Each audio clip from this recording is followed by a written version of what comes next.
Introduce to you our first speaker, Los Angeles County Chair of the Board of Supervisors, Catherine Barger. Thank you, Helen. Thank you for joining us here today. Earlier this week, the Los Angeles County Board of Supervisors declared today, January 9th, a day of mourning in solidarity with the federal government's in honor of the passing of former President James Earl Carter. Ironically, today has turned into a day of mourning for more reasons than one as we mourn the loss of lives and we are still facing significant threats. I am hopeful that the tide is turning. Thank you, Chief Maroney. Thank you, Chief Crowley.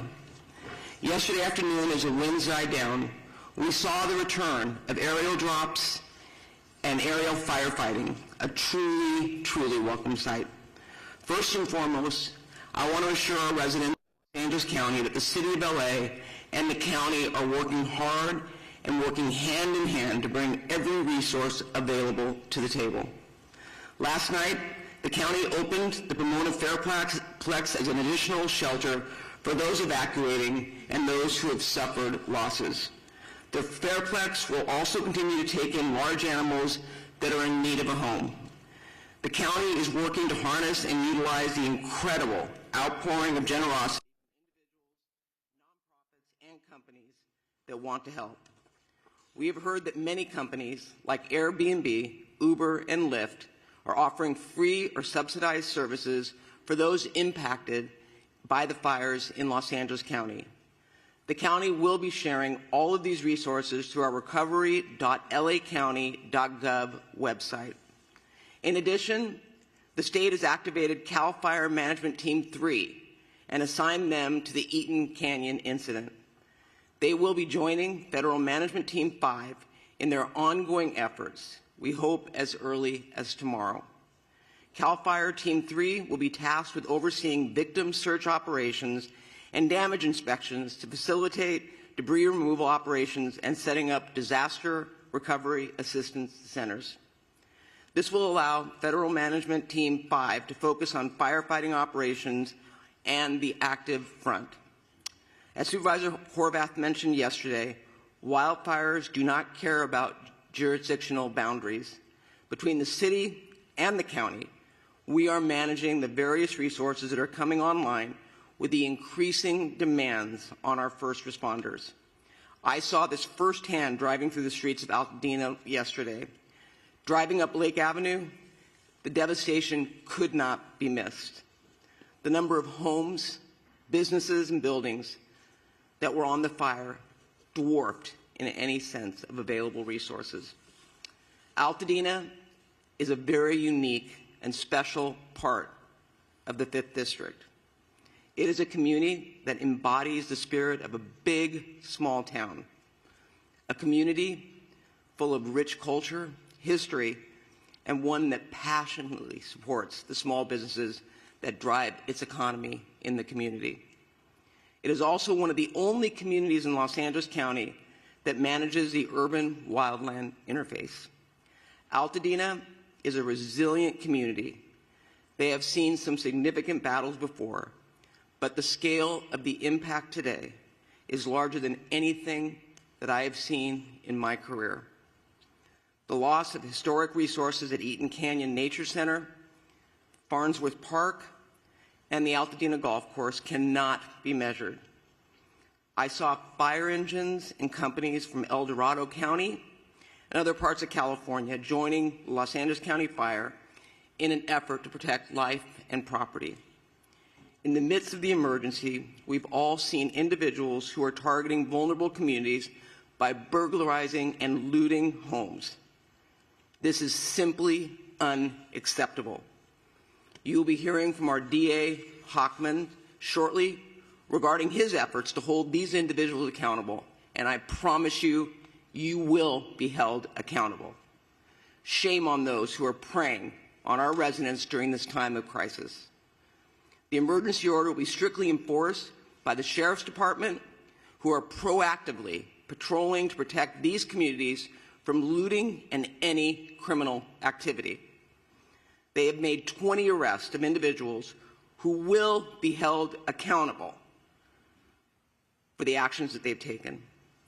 I want to thank President Joe Biden and Governor Gavin Newsom for pledging to bring federal and state resources to help Los Angeles County in our moment of need. President Biden's disaster declaration includes the promise of public assistance and individual assistance. We will begin the process of rebuilding. We will have critical resources available to ensure the residents of our communities are not fighting these battles alone. I intend to bring in a motion with Supervisor Horvath as my co-chair or co-author to ratify the county's emergency proclamation at the next Board of Supervisors meeting. Make no mistake, this board and this county will continue to do everything in our power to ensure the safety of our residents as we look forward to the path of recovery. With that, I would like to introduce Supervisor Lindsay Horvath.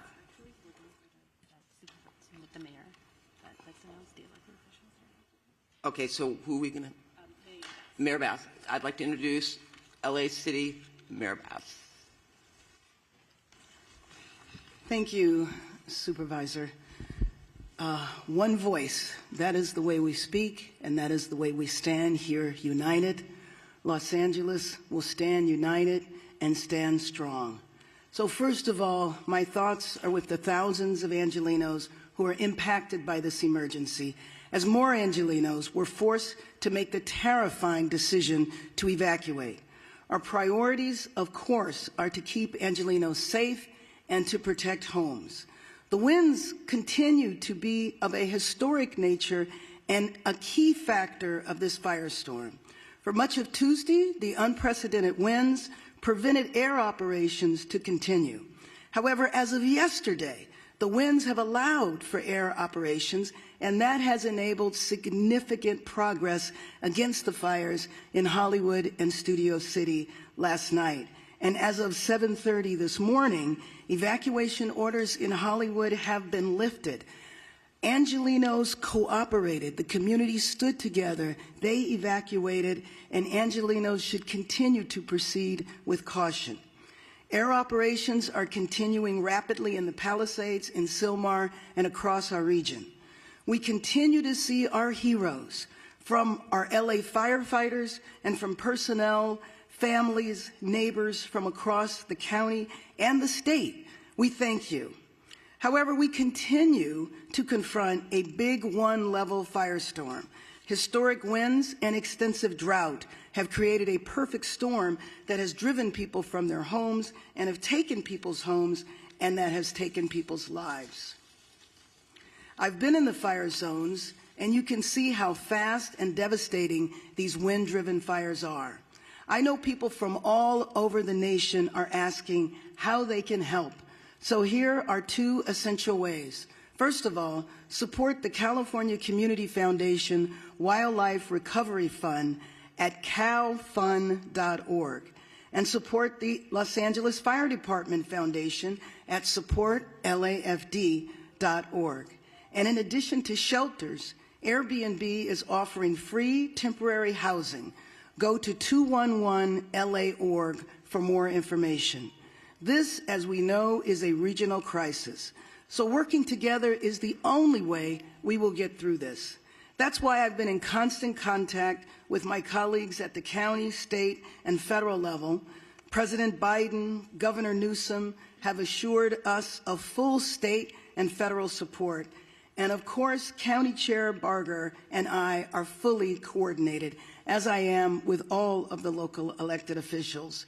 And our fire departments, police departments, utilities, and other critical agencies are coordinated as well. We have pre-deployed, we are executing a strategy, and we are adapting to conditions on the ground in real time. This is absolutely an unprecedented historic firestorm, but we are all hands on deck. We need to continue to cooperate. We need to evacuate when asked to do so. We need to help others, help our neighbors. And first and foremost, we need to stay united. We need to stay strong. A united LA is the way we will recover, is the way we rebuild our communities. And with that, I believe I am introducing Supervisor Lindsay Horvat.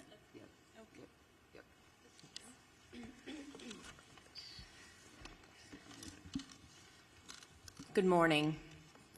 The strength and resilience of Los Angeles County is more than anything we are seeing on the ground. I know this because of the relentless fight that our first responders, our firefighters, our law enforcement officials are putting forward, giving it everything they've got to take on each of these fires throughout the region. That being said, this is testing even the strongest among us. Last night, I personally received an alert from Nixle that I too was under evacuation warning, and I was put in the shoes of tens of thousands of Angelenos who have been facing this from the moment the fires broke out. No one should have to choose which priceless memento they're going to take with them or leave behind in order to stay safe, for their families to stay safe, for their communities to be safe. I've heard from so many community members about the pricelessness of the community centers, the faith centers. I know that in the Palisades alone, there are more than 20,000 Jewish community members, and I was contacted by the Jewish Federation and the work that they are doing throughout the region to support the Jewish community. We've heard with the Eaton fire, the loss of so many faith centers throughout the Palisades fire, and so much more. These are not just structures. These are places where people have made lasting memories, memories they will hold on to. But as they look at their community now, their hearts break, and we are in mourning with them. This is a time of grief, and that is why it is tremendous that our governor and our president and all of the leaders behind me and all of the leaders out throughout Los Angeles are standing strong for all of our Angelenos who are suffering great heartache. The Pacific Palisades has suffered immense loss, and my heart goes out to all of the residents who are continuing to try to understand what is left of their homes. In the Topanga Canyon, I've been speaking with residents throughout the night, and I know that One Topanga and TSEP have been in constant communication with those on the ground, and we are in communication with them to ensure that we are supporting Topangans on the ground. I know there's this morning a fire active behind the lumberyard, and the chief has personally deployed resources to ensure that we are actively fighting the fires in Topanga. Topanga Canyon is a treasure, and we are fighting to protect it. Sunset Mesa, when you look at what is left, is heartbreaking. The community members of Malibu and Santa Monica, which last night declared a curfew because of the tragedy that they're experiencing on top of the fire, people trying to take advantage of this crisis. It's absolutely unacceptable, and we will all stand together to keep each and every neighborhood safe. The Hollywood Hills, my heart broke with you last night. I am grateful for the swift work and the aerial assault that took place in order to protect our Hollywood Hills quickly. When you saw a home go up in flames in Studio City, you wondered if that was going to be the next outburst. The residents of Studio City, we stand with you. And in Sylmar, we have at least achieved some containment of the Hearst fire, but we have a long way to go, and we are watching and standing with you. This is a moment where we will share detailed updates, but we will not forget that behind each of these updates is a person who deserves our support. With that, gas shutoffs continue to affect more than 15,000 people in Malibu from Brentwood Country Club to Pepperdine. A boil water advisory remains in effect for the Sunset Mesa community from Topanga Beach and Coastline Drive to the south on Shore Heights Drive on the north, and Topanga Canyon to Carbon Canyon Road in Malibu, including communities of Big Rock and Carbon Mesa. Metro fares remain suspended today thanks to the leadership of Metro Board Chair Hahn and our CEO Stephanie Wiggins. If you have essential travel today, please do so safely away from the areas of the evacuation orders. If you do not have essential travel, please remain indoors. For the latest updates and service impacts, you can go to alerts.metro.net. LA County Assessor Jeffrey Prang has shared property tax installment deferral applications, misfortune, calamity, damage reassessment applications, and disaster relief FAQ for property owners affected by the fires at assessor.lacounty.gov. All LAUSD schools and Santa Monica Malibu Unified School District schools in the 3rd District are closed. With that, mental health supports are available through the county's Department of Mental Health. You can call 800-854-7771. Please use this resource. We know you are experiencing traumatic pain, and we want to do our best to help start healing. Thank you for the outpouring of support from across the county and across the country. Emergency Network LA is coordinating volunteers and support through enla.org. Our county is doing everything possible to respond to these fires until they are contained. And as Chair Barger referenced, today is a day of mourning. And in the words of former President Carter, our faith calls us to do all that we can, wherever we can, with all we can. And in this spirit, indeed in this moment calls us to do the same.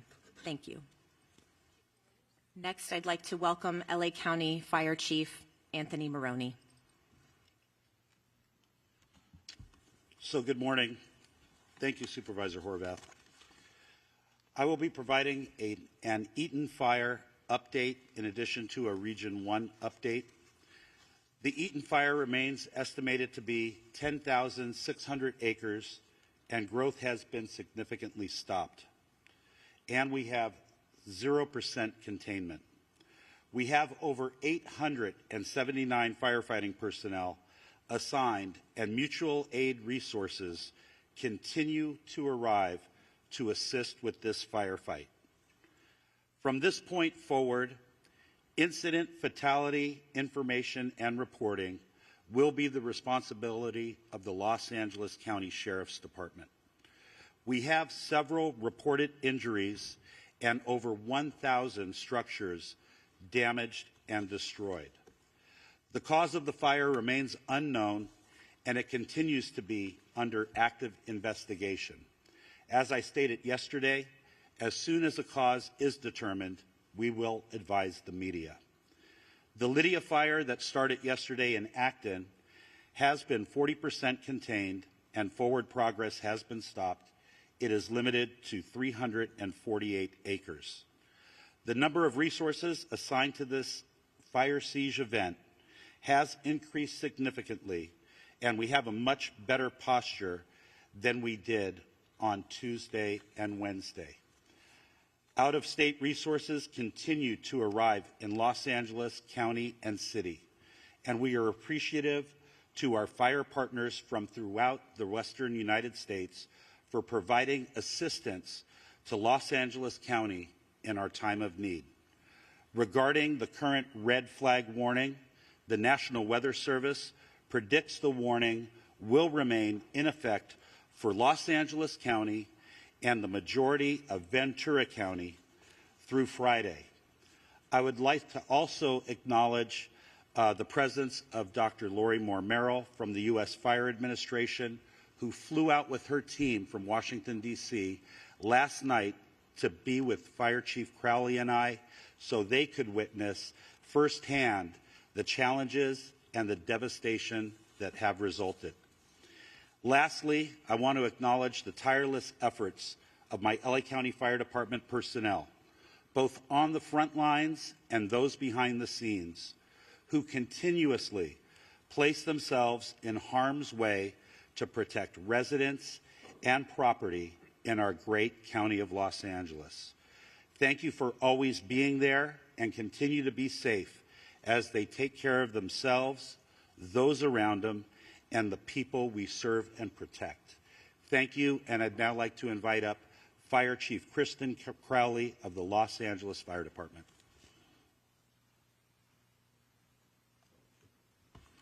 Thank you, Chief Maroney. So good morning.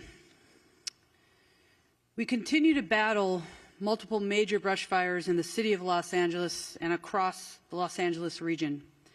Today, we expect winds to subside somewhat, which will allow fire crews to increase containment lines. However, and I want to be very clear here as well, we are still under red flag warning with extreme fire behavior possibilities.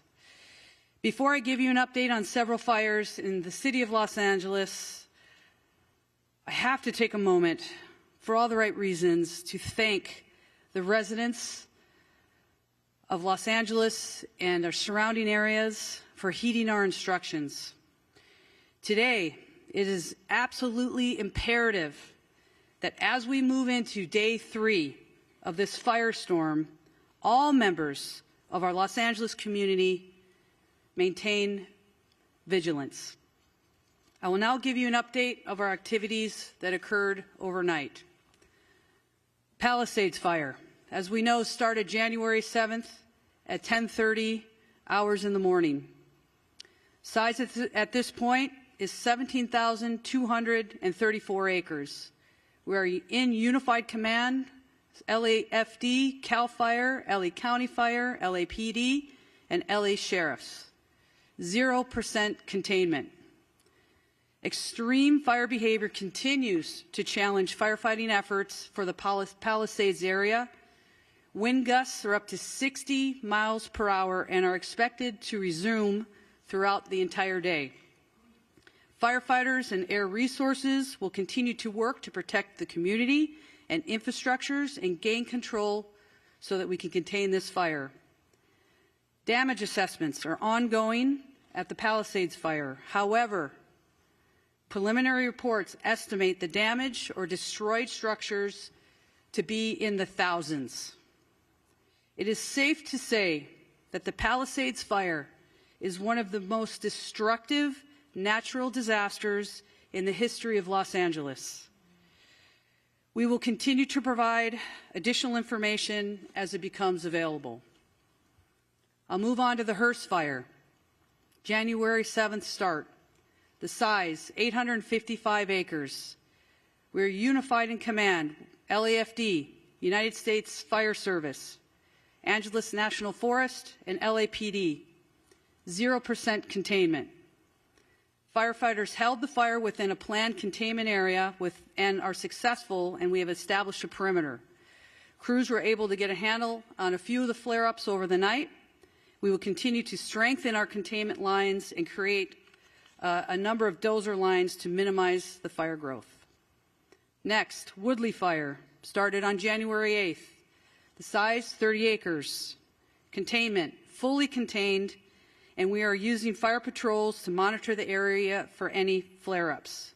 The fire has been declared as a knockdown, and there are no current threats.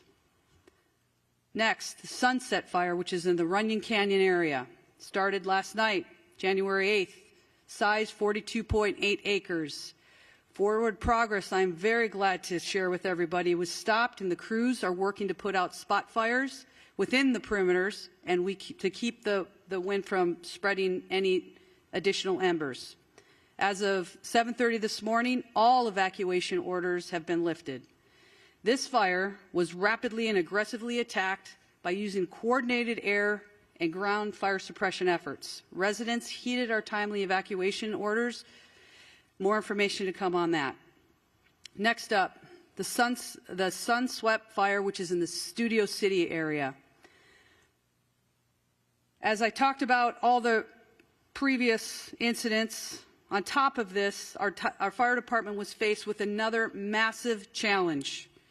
A very large structure fire encompassing 2 large hillside homes with heavy fire, which exposed brush, broke out in the Studio City area of Los Angeles. The high winds caused the fire to extend within the adjacent brush, potentially causing another additional brush fire.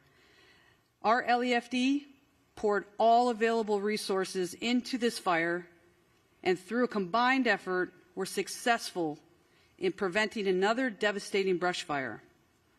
Our firefighters stopped the forward progress at just under 1 acre. Also, to be clear, all of the incidents that I just spoke about are all under an active investigation. Let's talk about the preparations for today. The LAFD continues to augment and recall all of our firefighters to fill every single available seat on every single available apparatus within the city of Los Angeles. Firefighters continue to move into the Southern California region from across the western region of the United States, and we are very, very grateful for any assistance that we are receiving. Weather conditions are beginning to turn favorably, which will allow us to increase our containment lines. Again, our primary focus remains on impacting and affecting rescues and saving lives while protecting property. The multiple incidents across the city and the region continue to tax our firefighters. However, rest assured that every single firefighter, first responder, law enforcement officer across the region remains 100% committed to protecting our communities. Here's your call to action. Stay informed with trusted news and official updates. Be prepared to evacuate if you live near a wildland area. Follow all evacuation warnings and orders without delay. We also ask the public to stay off the roadways and away from any impacted areas, which we want to make sure there's zero room for any other issues when it comes to delays for our firefighters, first responders to get to where we need to go. I want to take just a moment to thank every single Los Angeles resident who's been impacted by this for staying vigilant, supporting our first responders, and helping your neighbors. Thank you to Mayor Bass, our city leadership, everybody that is here. As you can see, we stand with every single community member, business, anybody that's been negatively impacted by all of these incidents. We stand with you. We're going to remain strong with you as well. And I tell you, we're throwing everything at this that we possibly can, and we're going to move through this and continue to support one another. With that, I will go ahead and introduce our next speaker, which is Sheriff Luna. Sir? Good morning, Robert Luna, the Sheriff of Los Angeles County. Currently, we have well over 400 sheriff's personnel that are still actively deployed to the fires, in addition to our normal staffing for patrol-related functions throughout the County of Los Angeles. Deputies continue to assist our residents with evacuations. They are performing a lot of humanitarian missions. So many stories to share, don't have time right now. Providing food and blankets to people, rescuing people who, unfortunately, did not evacuate when they were asked to. So you've heard it over and over up here. A lot of the stories of heroic actions by our deputy sheriffs, police officers, or firefighters, a lot of them are taking place from people who did not choose to evacuate, putting their own lives at risk. So please, if you're asked to evacuate, because it's not only your life you're putting in danger. We continue to conduct roving patrols, manning hard road closures, providing security in evacuation areas to prevent anyone who may be tempted to engage in criminal behavior like looting. It was mentioned earlier before by the supervisor, and I'm going to make this crystal clear to everybody out there. Over last night and this morning, we are up to 20 individuals who chose to go into our areas and deprive these poor people who have been through so much of their property. Absolutely unacceptable. And I'm going to give direction to our department members. As you know, when we have an evacuation order by law, if you remain in that area, you are guilty of a misdemeanor. If you commit certain crimes, it could jump up to a felony. I'm going to be asking our employees to start enforcing that. That is very different than a curfew. Why? Because it's 24/7. I don't have to wait for the sun to go down or the sun to come up. If you are in one of these areas and you do not belong there, you are going to be subject to arrest. I hope that is as clear as I can make it, because our first choice isn't to do enforcement. It's not to make arrests. It's to help people. But if people choose to commit crimes, they're going to be held accountable. And the DA, who is standing next to me, will clarify even that a little bit further.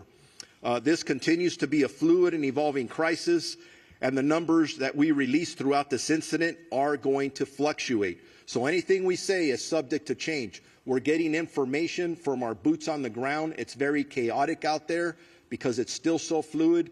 So forgive us if we give a number and then we have to modify those numbers. I talked about the 20 arrests that have been made so far. Unfortunately, I do expect that to go up.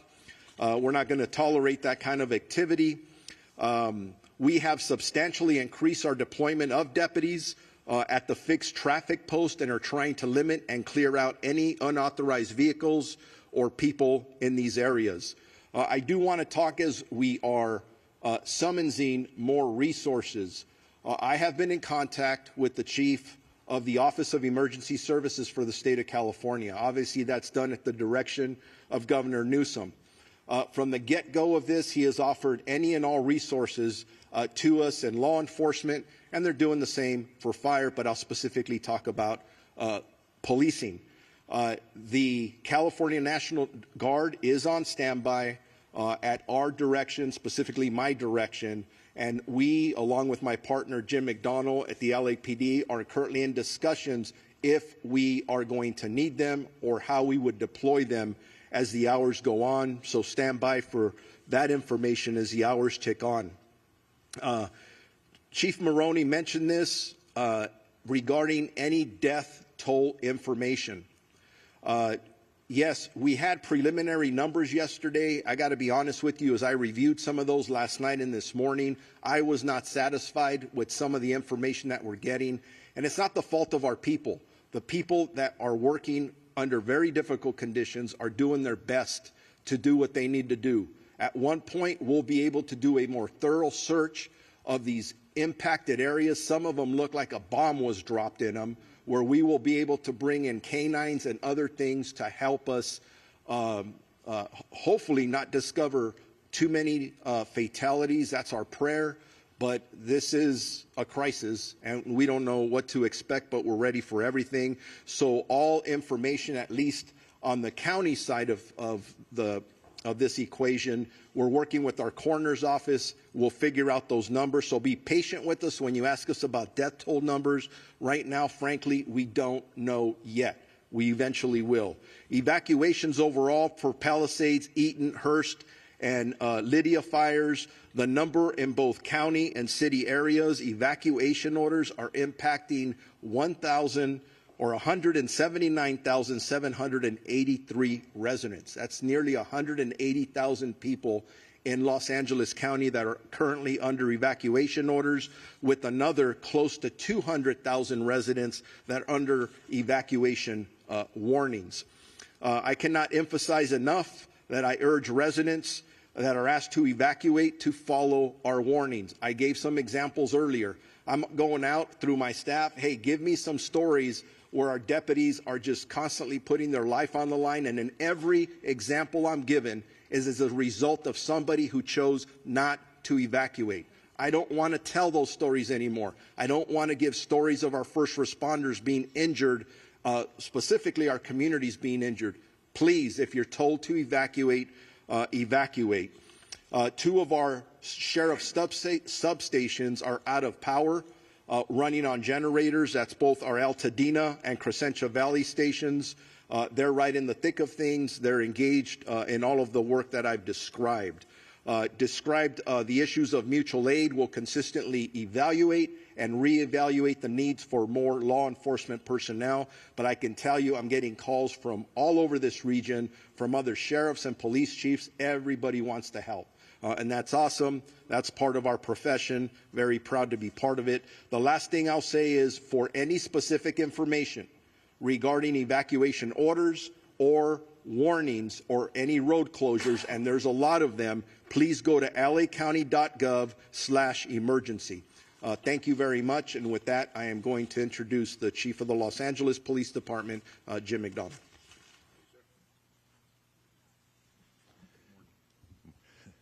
Morning, and I'll start off with a sincere thank you to all who have cooperated and supported the first responders and others who've been out there doing the best they can to make this as manageable as it can be. We're still on full tactical alert at the LAPD in support of our fire partners to be able to accomplish their mission. We're assisting with safety as well as the evacuation sites. You heard the sheriff quote the numbers of people who are out there using those. And again, we want to provide every level of safety we can for those involved in that effort. We've been joined by our Port Police and Los Angeles World Airport Police partners as part of the city family in doing the jobs that we're doing as we move forward today.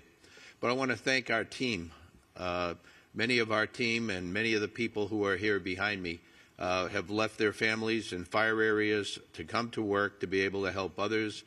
We've had a large number of people who have been evacuated, a large number of people in this group here who either family or friends have lost their own homes and lost everything they own and are dealing with taking care of young families at the same time while they're trying to balance the needs of work with the needs and responsibilities of family. We truly are all in this together, and we have to look at it that way as we move forward. The advice I would give is consistent with what you've heard. The air is not healthy for people who are challenged from a respiratory standpoint. So if you don't have to come into an area that's so impacted, please don't. Traffic, we're trying to maintain ingress and egress to our emergency areas for first responders in particular. We had, as you heard, people coming in still from other states to be able to help in the fire suppression effort, and we need them to be able to get in and be able to do what they need to do as easily as possible. The evacuations, they will probably still continue as the winds pick up. So we want to be able to do that as effectively as we can. Again, I said thank you for the cooperation, but I ask for additional cooperation should the need arise as we move forward. This is anything but predictable. We're thankful for the wind conditions we have now and the ability for our fire partners to try and make up for lost time, to be able to put containment around several of our burn areas and to be able to move forward on that. But again, I just want to say that you've heard from, and you'll hear in a minute from the DA, but from the sheriff, about our crime suppression efforts. For those who want to take advantage of others, we're there. We're going to be there, and we're going to be working to hold you accountable for what you're doing in that regard. But as this runs its course, fatigue will certainly become a significant factor for those who are both directly involved in the operation as well as members of our community. So again, we are very thankful for the people who are doing this on all of our behalf, but we need to stick together. We need to support each other, and this is a thing where morale is a big deal for both the community and all of our folks. So take care of each other out there, and let's do the best we can. Thank you. Now, I mentioned our DA Hochman. It's now my pleasure to introduce the newly elected District Attorney of Los Angeles County, Nathan Hochman.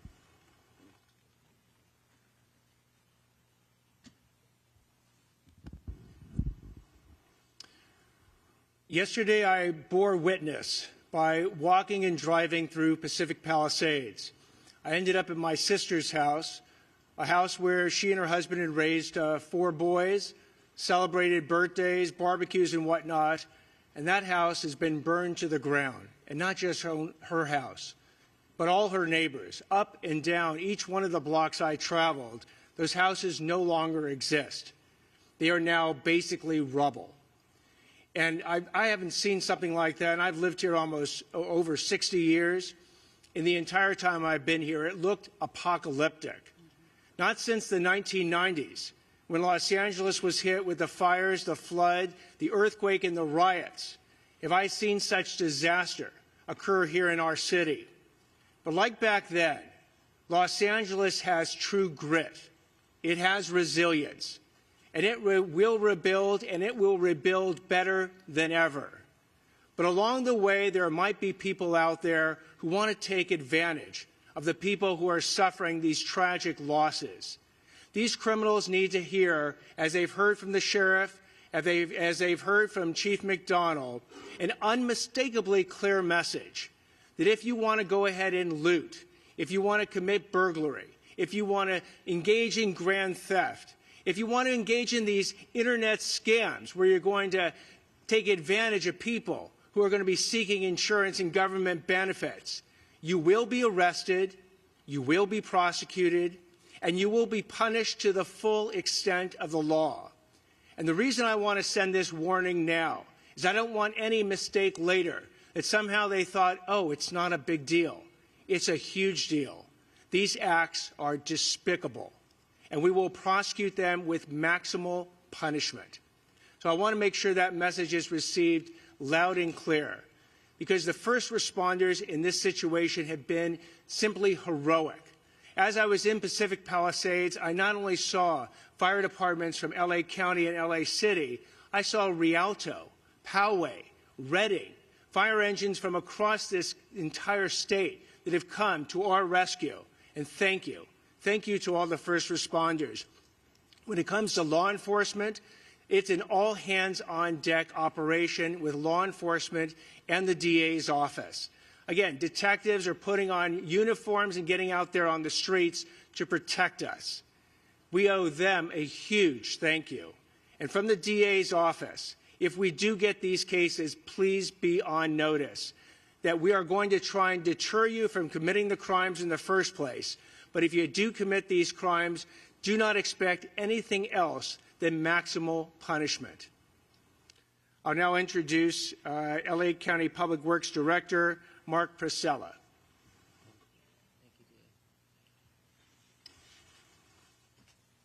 Good morning. As was stated, my name is Mark Pistrella. I'm the Director of the Los Angeles County Public Works Agency. First I want to say my heart, of course, goes out to everyone affected by the devastating event. I personally toured many of the areas yesterday and met with residents, and as everyone here has described, it's an absolute tragedy, including the life safety support system, our infrastructure that has been destroyed that supports life in these communities. I know from personal experience that feeling a loss from a wildfire, and I have tremendous respect for our firefighters and other first responders, our police force, the Sheriff's Department for the work they are currently doing.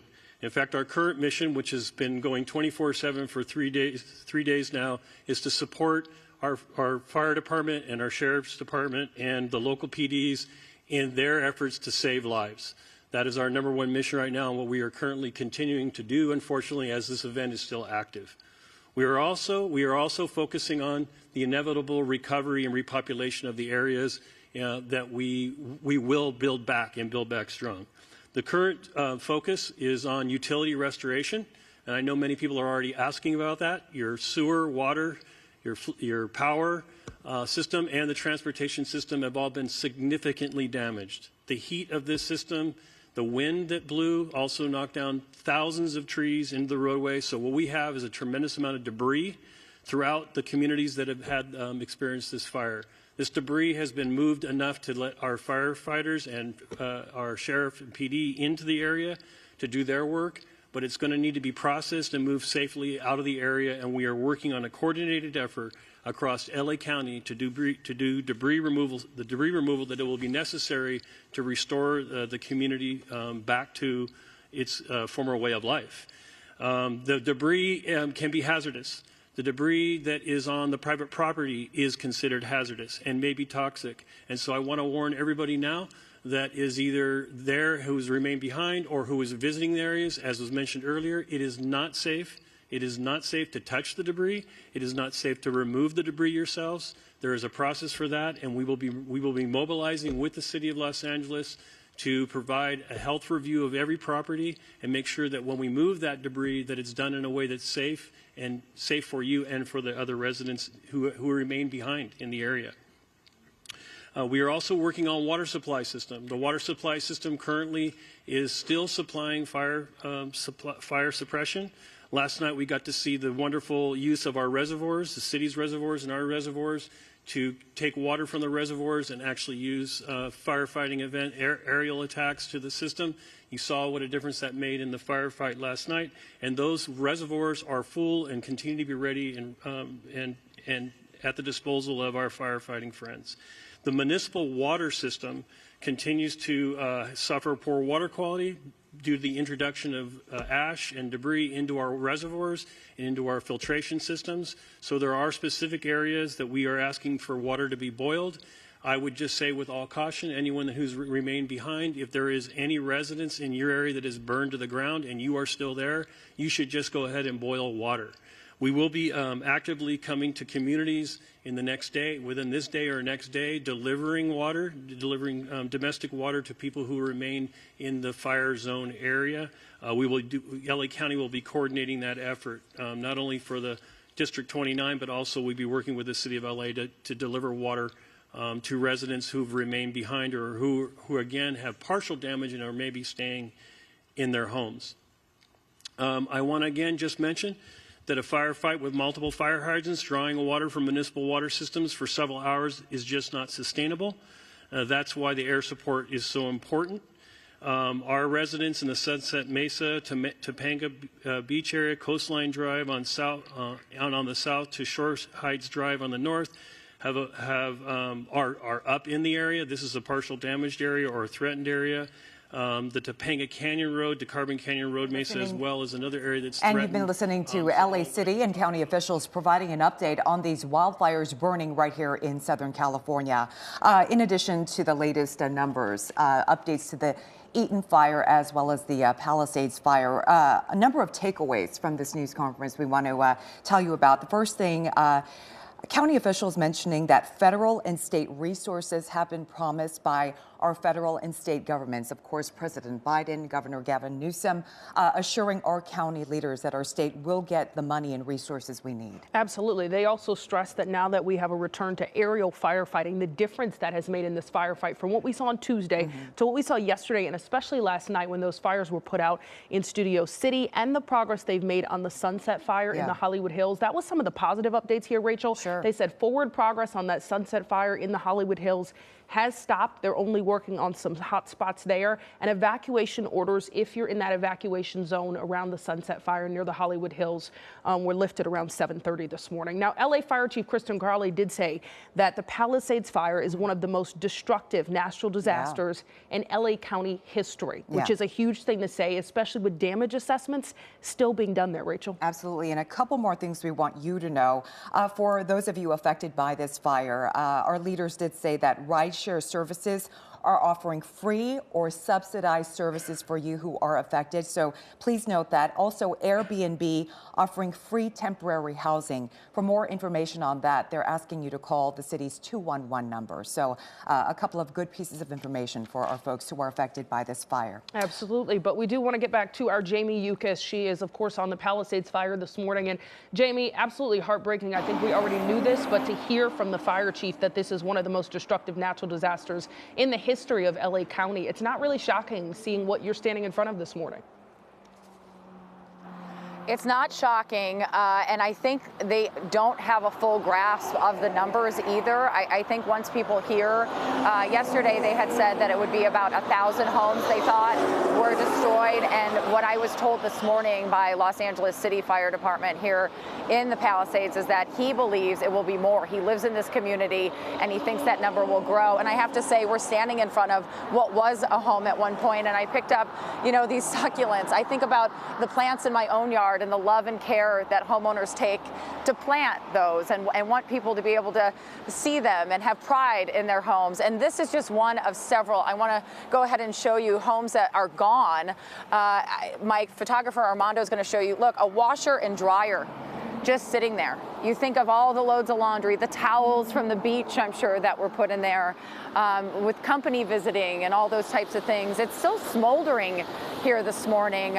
We were told by firefighters they have been checking to make sure nothing is still on fire. However, you do see smoldering. You see cars. I know because I stayed out here at one point in time and had a lovely visit to this area, but there were dozens of homes.